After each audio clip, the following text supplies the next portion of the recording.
Par du Seigneur. Donc, euh, donc je reprends. Euh, donc frères et sœurs, c'est vraiment une joie pour moi d'être avec vous et de pouvoir ouvrir la parole de Dieu et Seigneur et de partager aussi le pain de vie avec vous.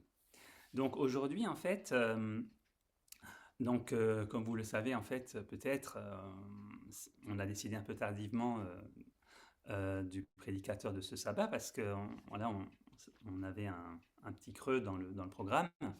Et en fait, donc du coup, je me suis demandé, bon, ben, qu'est-ce que j'allais bien pouvoir partager. Et donc du coup, ben, le Seigneur est bon parce qu'en fait, en parlant avec Elisabeth, eh ben, elle m'a parlé d'un livret qu'elle était en train de lire en fait, qui est un livret de Wagoner qu'elle a trouvé sur un site de 1888. Euh, et en fait, c'est donc le livret L'Évangile dans la création. Et elle m'a dit c'est très intéressant. Et donc du coup, ben, je me suis dit ben, ça pourrait être un bon sujet aussi à développer pour aujourd'hui. Et en fait, dans ce livret, c'est le frère Wagoner en fait qui a développé donc la puissance créatrice du Christ et qui a montré aussi, qui montre en fait que le salut a été révélé dès la création du monde. Et notre texte donc d'introduction nous dit que tout ce qui a été écrit d'avance l'a été pour notre instruction, afin que, en fait, nous possédions l'espérance.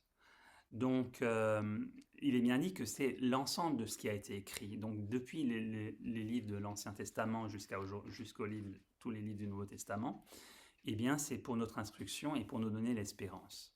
Et en fait, si on ouvre la Bible dans Genèse au chapitre 1 et au verset 1, eh bien, nous pouvons lire au tout premier verset, en fait, on peut lire au commencement, Dieu créa les cieux et la terre. Et cela aussi pourrait avoir un lien direct euh, avec donc, le plan de la rédemption et l'espérance du salut en Jésus-Christ. Eh bien, c'est ce que nous allons voir. Il est vrai que nous vivons dans un monde où beaucoup de gens séparent la création de la rédemption. Et d'après eux, en fait, la Genèse ne parlerait donc que des origines du monde, tandis que l'évangile ou la bonne nouvelle du salut, elle commencerait dans l'évangile selon Matthieu, avec donc la naissance de Jésus. Mais si on y regarde de plus près, eh bien on se rend compte que la Bible nous révèle une vérité plus profonde. Et cette vérité, c'est que l'évangile commence dès le premier verset de la Genèse. En effet, la réalité de l'évangile révélée dans la Bible est donc très puissante car la voix qui a dit que la lumière soit lors de la création, c'est cette même voix qui aujourd'hui dit aux pécheurs tes péchés te sont pardonnés. La création n'est pas seulement un récit historique, c'est une révélation du caractère de Dieu, sa puissance et donc de son amour et du plan du salut qu'il a prévu pour nous sauver.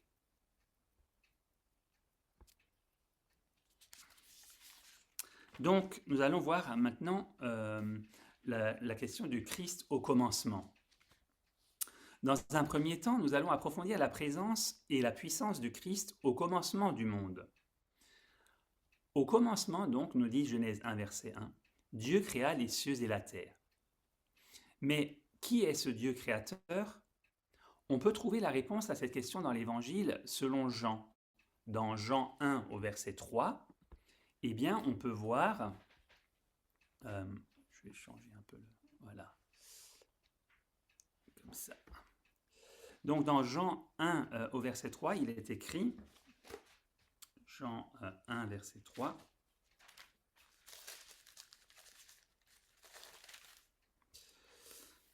toutes choses, donc il est question de la parole, hein, Jésus, toutes choses ont été faites par elle, et rien de ce qui a été fait n'a été fait sans elle. On lit aussi dans Colossiens au chapitre 1er et au verset 16, les paroles de Paul que lui ajoute en fait, tout a été créé par lui et pour lui.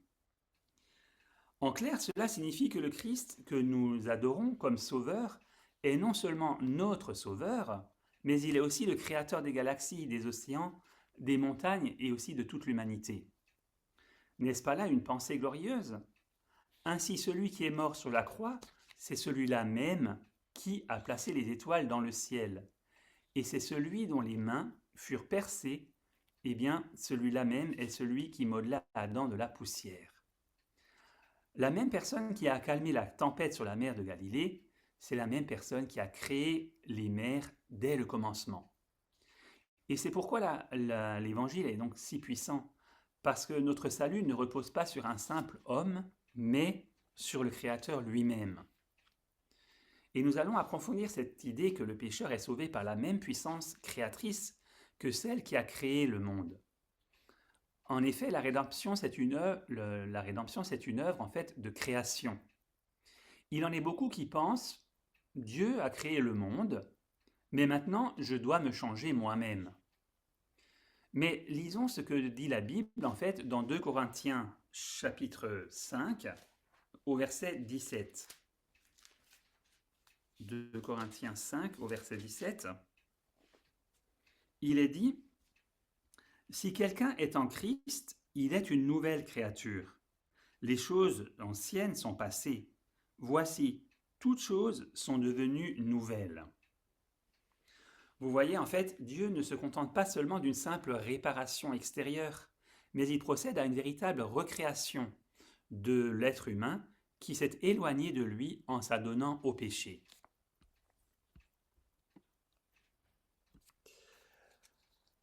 Donc, lorsque Dieu a créé le monde, il n'y avait ni lumière ni vie. L'ordre et la beauté n'existaient pas. Toutes ces choses sont apparues spontanément lorsque Dieu a parlé. Eh bien, il en est de même pour le pécheur brisé et perdu.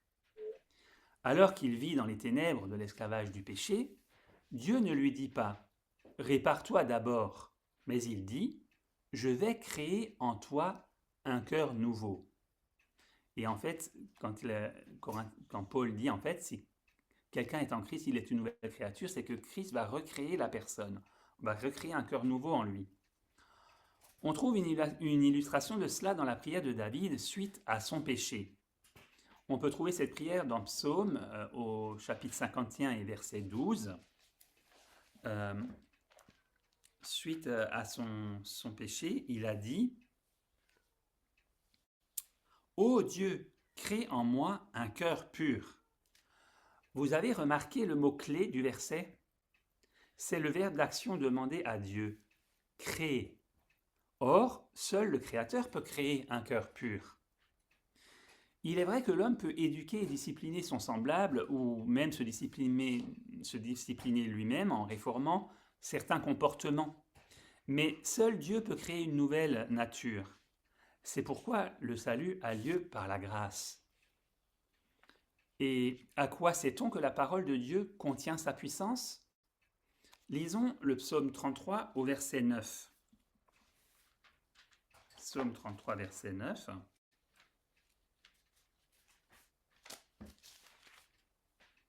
Il est dit « Car il dit et la chose arrive, il ordonne et elle existe. » On voit bien dans ce verset la puissance phénoménale de la parole de Dieu, puisqu'il lui suffit de parler pour que la chose existe. Lorsque nous parlons, nous transmettons essentiellement des informations et de la connaissance. Mais la parole de Dieu détient en elle le pouvoir de changer une personne à partir de cette parole seule. Dans la vie du Christ, cette puissance de la parole s'est manifestée à maintes reprises. Par exemple, lorsqu'il a dit « Lève-toi » au paralytique, celui-ci s'est mis à marcher. Lorsqu'il a dit « Sois pur » au lépreux, celui-ci a été purifié. Et lorsque, pour couronner son ministère de guérison et de délivrance, il a dit à Lazare de sortir de sa tombe, eh bien celui-ci est ressuscité d'entre les morts. On peut donc avoir cette certitude qu'aujourd'hui encore, lorsque Dieu nous parle par sa parole et nous dit des paroles telles que « Tes péchés sont pardonnés »,« Va et ne pêche plus » ou « Je suis avec toi », eh bien sa parole contient en elle la puissance nécessaire pour vivre cette réalité. Vous voyez, le christianisme est bien loin d'être une simple philosophie morale. Elle est au contraire la puissance créatrice de Dieu qui agit dans le cœur humain. On va à présent s'intéresser de plus près à ce qu'est la véritable foi en Dieu selon la Bible. Bien sûr, lorsqu'on parle de la foi, le verset de Hébreux 11, verset 1 nous vient immédiatement à l'esprit. Vous le connaissez certainement. Or, la foi est une ferme assurance des choses qu'on espère, une démonstration de celles qu'on ne voit pas. On pourrait penser à premier abord qu'elle n'implique que la croyance en telle ou telle promesse. Mais ce verset est en deux parties. Et souvent on veut mettre les choses en opposition, croire contre obéir par exemple. Eh bien, Hébreux 11, verset 1 nous dit que la foi, c'est deux choses. C'est une ferme assurance des choses qu'on espère, c'est-à-dire croire en la parole de Dieu, et une démonstration de celles qu'on ne voit pas. Et donc, c'est la parole de Dieu agissante, en fait, dans notre vie. Et qui s'appuie donc sur la promesse de Dieu. Et Ellen White nous dit, dans Revue en Hérald, au 11 juin 1901, et c'est aussi dans le livre sur les béatitudes, elle nous dit « Tout ce que vous avez, donc ne nous laissons pas séduire par l'assertion souvent répétée. Tout ce que vous avez à faire, c'est de croire. La foi et les œuvres sont deux rames que nous devons également manier si nous voulons ne pas être entraînés par le courant de l'incrédulité. La foi, si elle n'a pas les œuvres, est morte en elle-même. Le chrétien est un homme qui pense et qui pratique. Sa foi plonge fortement ses racines en Christ. C'est par la foi et par les œuvres qu'il conserve le niveau de sa spiritualité. Sa force augmente quand il s'efforce d'accomplir les œuvres de Dieu. » Et je trouve ça vraiment intéressant, cette idée, en fait, cette illustration des deux rames d'un bateau. Si on tourne juste une rame, que ce soit la rame gauche ou droite, en fait, on va finir par tourner en rond et on ne va pas pouvoir avancer. Donc, il faut que les deux rames fonctionnent ensemble et il nous faut croire et obéir à cette parole. On voit donc que la foi biblique, donc, en fait, ne consiste pas simplement à croire que Dieu existe, mais aussi à se reposer sur sa parole et dépendre entièrement de lui, même lorsque tout semble impossible. On peut prendre l'exemple de Pierre qui marcha sur l'eau. Qu'est-ce qui a soutenu Pierre alors qu'il est sorti du bateau ? Eh bien, on sait que l'eau ne pouvait pas le porter. Pierre a pu marcher sur l'eau parce qu'il était soutenu par la parole de Dieu en laquelle il avait mis toute sa confiance. La raison pour laquelle cette expérience extraordinaire a pu avoir lieu est que Pierre a mis en pratique les deux étapes de la foi, que sont croire et obéir. Deux étapes qui, loin d'être opposées, sont complémentaires, car l'une ne va pas sans l'autre. Après avoir cru en la parole du Sauveur, Pierre a obéi et il est passé à l'action.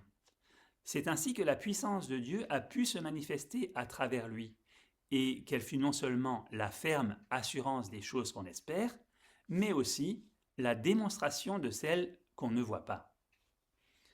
Hélas, nous savons que la foi de Pierre a défailli lorsqu'il a regardé aux vagues qui l'entouraient.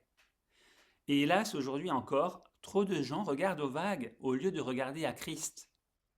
Elles considèrent les crises économiques, les maladies, les guerres, la confusion morale et l'instabilité du monde et finissent par être remplis d'anxiété et de doute. Et tout cela les mène trop souvent au découragement et à l'incrédulité même quant à l'amour et aux promesses de Dieu. Mais l'Église du reste est appelée à regarder à Christ. Et car l'adventisme en fait authentique n'est pas fondé sur la peur des événements de la fin, mais sur la confiance dans la parole du Créateur. Alors n'oublions jamais que le Dieu qui soutient les étoiles soutiendra aussi ses enfants. Dans le livre de la Genèse, nous voyons que Dieu a créé le monde en 6 jours. Et au premier jour, il a dit « que la lumière soit ». Et la lumière fut. Avant cette parole, les ténèbres couvraient l'abîme et rien ne pouvait être vu des êtres vivants qui existaient alors. Cela nous fait penser à l'état du monde sans Christ, où règne la confusion, l'obscurité, le désespoir et la mort spirituelle. Mais Jésus est venu comme la lumière du monde. Lisons dans Matthieu au chapitre 4 et au verset 16. Matthieu 4, verset 16.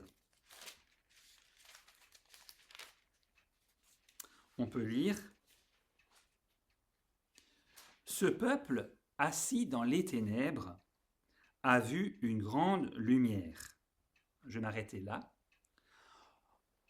Aujourd'hui, en fait, notre monde moderne semble apprécier tout ce qui est artificiel, de préférence au monde naturel tel que Dieu l'a créé. Il est ainsi rempli de lumière artificielle que sont les technologies, l'intelligence humaine sans Dieu, les divertissements et les richesses. Mais comment expliquer que malgré cela, les cœurs restent dans les ténèbres ? C'est parce que seule la lumière de Christ peut illuminer l'âme. On a beau connaître la religion, les doctrines et les traditions, ce qui importe vraiment, c'est d'expérimenter la lumière vivante de Jésus. Ce n'est que lorsque sa lumière entre dans une vie que la haine peut se transformer en amour, la culpabilité se dissiper pour laisser place à la paix, et la liberté prendre la place de l'esclavage, et aussi les ténèbres devenir lumière. Et sur le plan spirituel, la Bible nous présente le tableau d'un grand conflit entre la lumière et les ténèbres.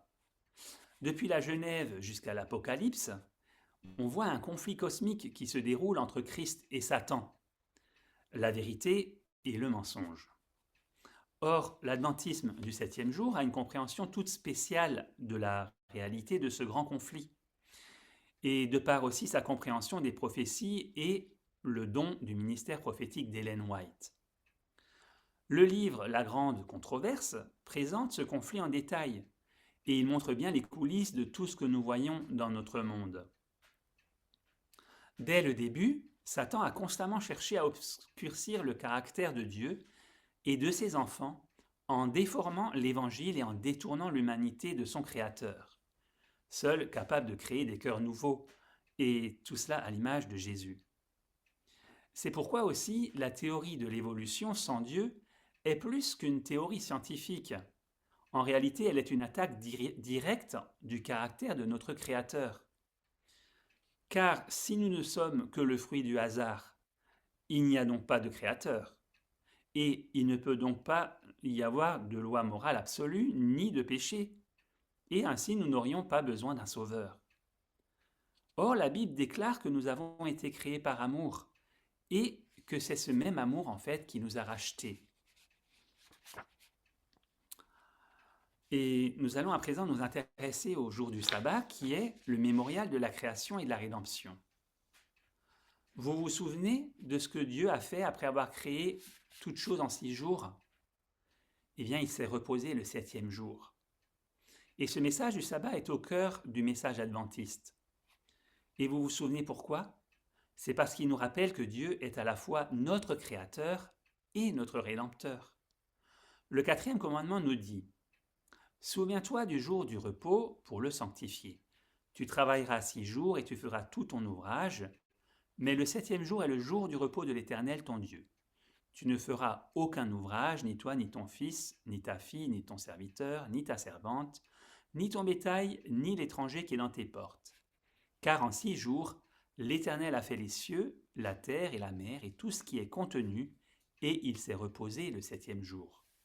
C'est pourquoi l'Éternel a béni le jour du repos et l'a sanctifié. » Le sabbat, c'est clairement un monument contre l'athéisme et l'évolution, car il présente Dieu comme le créateur de toutes choses.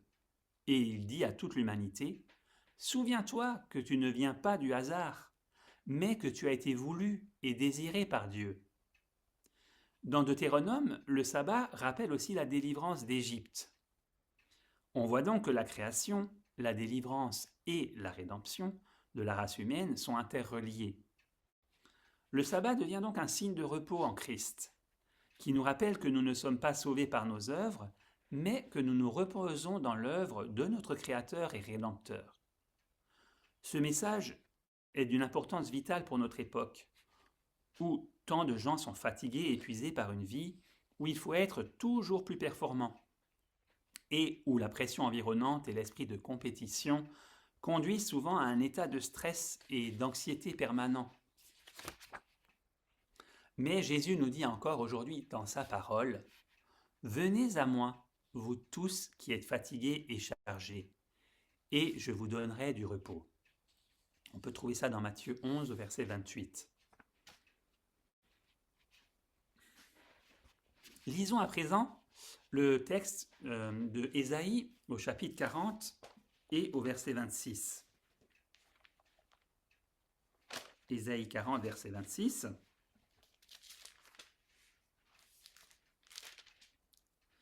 Il est dit, « Levez vos yeux en haut et regardez. Qui a créé ces choses? Qui fait marcher en ordre leur armée? Il les appelle toutes par leur nom, par son grand pouvoir et par sa force puissante. Il n'en est pas une qui fasse défaut. » Alors que le prophète regarde au ciel, cela lui inspire la confiance en Dieu, car il constate que seul le Créateur peut diriger l'armée des étoiles. Aujourd'hui encore, nous pouvons voir que chaque étoile obéit à la voix du Créateur, et qu'aucune ne tombe hors de son contrôle. Si Dieu soutient l'univers entier, ne peut-il pas aussi soutenir notre vie? Quelqu'un pense peut-être aujourd'hui qu'il est trop faible et que sa vie est une suite ininterrompue de chutes. Alors que son foyer est brisé, il a peut-être le sentiment que sa foi est sur le point de s'éteindre et il se sent glisser dans le découragement. À une telle personne, le Seigneur dit aujourd'hui, au verset 29 d'Ésaïe 40, il dit « Il donne de la force à celui qui est fatigué, et il augmente la vigueur de celui qui tombe en défaillance. » La bonne nouvelle du christianisme, n'est pas en fait de nous promettre une victoire factice pour notre supposée force personnelle, en fait par notre propre force. Mais le Seigneur nous invite aujourd'hui à recevoir la puissance de Dieu, de ce Dieu créateur, qui fera pour nous ce que nous ne pouvons pas faire pour nous-mêmes. Alors quel est le dernier message que Dieu veut donner au monde? Dans l'Apocalypse, le dernier message adressé aux hommes et aux fans de la terre entière proclame, dans Apocalypse 14 au verset 7,